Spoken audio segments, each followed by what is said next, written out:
As Jets head coach, he took Gang Green to back-to-back AFC Championship games. He is now the head man here in Buffalo, and as you just heard, he is ready to take the Bills to the playoffs for the first time in more than 15 years. We welcome to the desk Ryan, looking great in your blue. Yeah, I feel much more comfortable in blue. Yeah? It's bringing out the eyes. It's just natural. Yeah, we appreciate you joining us here, but I want to get right into it. How is this Bills team going to be better than your Jets team last year? Well, I mean, obviously, there's strengths and weaknesses of, each team and things like that. But I think the depth of this roster is really strong. Obviously, compared to, last year's team, we're really strong in some areas. Like our secondary is much stronger than what we had previously with the Jets this past year. I don't know if you could say that now with some of the cats they got over there, but this is an outstanding secondary, front seven, and then offensively we have a lot of weapons, and I think not comparing ourselves to the Jets or whatever, but this is going to be a great team. Well, I'm looking at your squad right now. Defensively, I expect you guys to be elite. Number one, because you're here. Number two, because you got Hughes, you got Mario Williams able to get after the passer. You obviously got a front seven that's legit. Nobody's questioning your defense. The question is about that daggone offense, Coach. Who's going to be your quarterback? Because to me, I love Lesean McCoy. We all know what Sammy Watkins is capable of doing. But it doesn't matter if you don't have anybody to run your offense. Well, and I get it. There's no question about it. But I think it makes the quarterback's job a heck of a lot easier when you have those kind of, the players that you talked about. It's a lot easier to throw against, when you got guys that can get separation like Sammy Watkins, Percy, Harvin, Woods, Clay, LeSean McCoy's not bad, as you mentioned. So it's like, and I think the other thing is that Greg Roman, I think, is, in my opinion, one of the finest offensive coordinators in the league. And I think when you put, and we're talking about wins. We're not worried about yardage or, some stat that's meaningless. We just want to win. And I think we're going to be built that way. And whether, the quarterback doesn't have to put it all on his shoulders. We're not going to be driven as a Peyton Manning team would be, or Tom Brady, whatever. It's not driven by that position. Obviously, we have some guys. We have three guys that are competing for this job, and that's not a great scenario. I mean, you'd like to have the guy in place right now to take it, but it is what it is. I think you have competition at it. I think it's going to, bring the best out of all these guys, and at the end of the day, we'll make the decision and choose the right guy for this team. Rex, I've often said on this show, you are the best defensive coach in pro football, even beyond Bill Belichick, to me, in my humble opinion. But this league is driven by that position you just spoke of, the quarterback position. So how much more successful as a head coach could Rex Ryan have been and could be if you had somehow had a Brady or a Peyton or a top five kind of guy?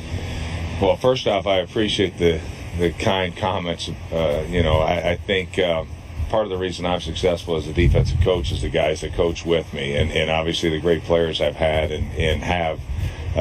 So that makes me successful. But of course, I think anybody, all of us would be, if you have Peyton Manning and Tom Brady, I think we'd all be in the playoffs every year and we'd be rolling. That's what this league proves. If you get one of those guys that, the proof's in the pudding, they're always in the playoffs, regardless of where they go, how many teams or whatever, what the rest of their teammates look like. I get it, but it's rare to have, you're talking about 1, 2, 3 of those type of guys in this league. But there's other ways to get it done as well, where you don't have maybe the elite quarterback. Do you like it that you haven't had one? Does that put more pressure on you to make the defense perform? Okay. I'd much rather have an elite quarterback. There's no question. That'd make my job a lot easier. But the facts are what they are, and but there's different ways of doing things, and I think we're set up as a football team and as an organization to be successful with the cast of characters we have, so to speak. One of the things that I look at this team, people talk about the Buffalo Bills right now, and they say you guys are behind the 8 ball, not just because you haven't been in the playoffs in a few years, in many years, but also because of the personnel that's been added to the squad. Percy Harvin, an electric talent, but he's had his off-the-field issues. Richie Incognito, you decided to bring him on board. I look at it as an advantage because I look at Percy Harvin as having something to prove. I look at Richie Incognito as having something to prove. I look at Lesean McCoy, who the Philadelphia Eagles were willing to let go of, even though he rushed for nearly 3,000 yards over the last 2 seasons. I look at him as having something to prove, and more importantly, I look at you as having something to prove, because obviously your last 3 years with the New York Jets weren't comparable to the first 2 years that you got into the AFC Championship game. Talk to me about the mindset you believe this team has that you have right now. Yeah, and you know what? I agree 100% with you that, all those guys that you mentioned, yeah, we have something to prove. There's no doubt. I think this entire football team has something to prove. There's, hey, we're kind of left at the altar here a little bit. And, I was fired. Plain and simple, I was fired. I was told I wasn't good enough, and we're going to find out. And I think that's the way this football team feels. There's no question about it. From the top guy to the bottom guy, we all feel the same way, that we have something to prove. We have a giant chip on our shoulder. I know I do. And that's why I can't wait. This is an opportunity for us to show who we are, what we're all about. And, one thing I can tell you this football team believes in itself.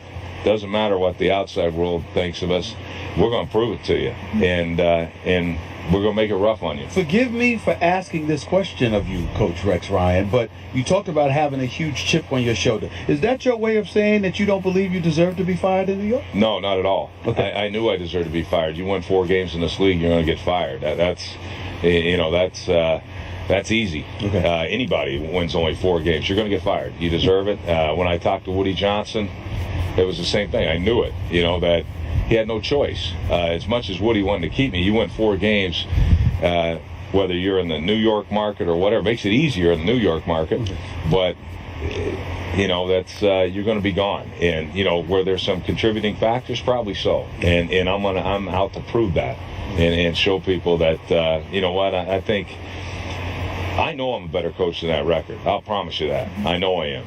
And the people around me are a lot better too, and most of them are going to be here. So at the end of the day, we get a shot to prove it. You've competed against Tom Brady on many occasions. You've often had his number. How strongly do you believe that he cheated and lied about it?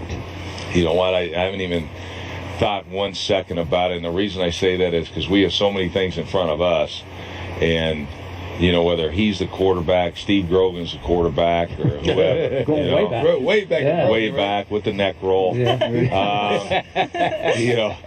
It really doesn't matter for us. Look, Tom Brady is a great quarterback. There's no doubt about that. And, whatever happens, happens. But how did you feel, or do you like the fact that somebody like Bill Belichick or the New England Patriots as an organization are at least distracted by these kind of things? I mean, how do you feel as somebody who's egged or, who's Right. took stabs at them a couple of times in the past? Yeah, I like doing that to them. There's no question about it. Tweak them a little bit, but at the end of the day, they usually get me back by beating me. So, but no, I haven't even thought really anything about it. With our thing, it's about us trying to get better every day. We have a ton of work in front of us, but we know where we want to get to, and it's for me to even think for a second about them or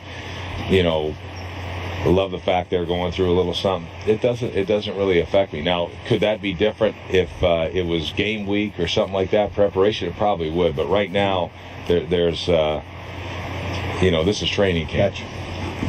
You're always great with the media, great with us. Press conferences must see. Now that you're starting into your second head coaching job, do you sit back and wonder, do you sometimes make yourself too much of the story at the expense of your team? Well, I try to do just the opposite. I think I'm just going to be myself, but I try to take pressure off of my team. I realize that's probably a strange way of saying that I think we're going to win the Super Bowl or whatever. Probably wasn't the smartest thing, but at the end of the day, it comes on me. If we fail, the only one you're going to hear about not getting it done is me. And that's what I want our players to understand, that, you know, I want them to go out, be relaxed, play fast, play with passion, fearless. And that's how I want them to play, and that's how they can play here. You can come here, that's how you can play here. And you can be yourself, you know, and you don't have to, we're not trying to fit you in, hey, we have to say this, we have to do that. That ain't who we are. And you know what? I don't think people appreciate that. I think people appreciate being allowed to be themselves and, you know, warts and all.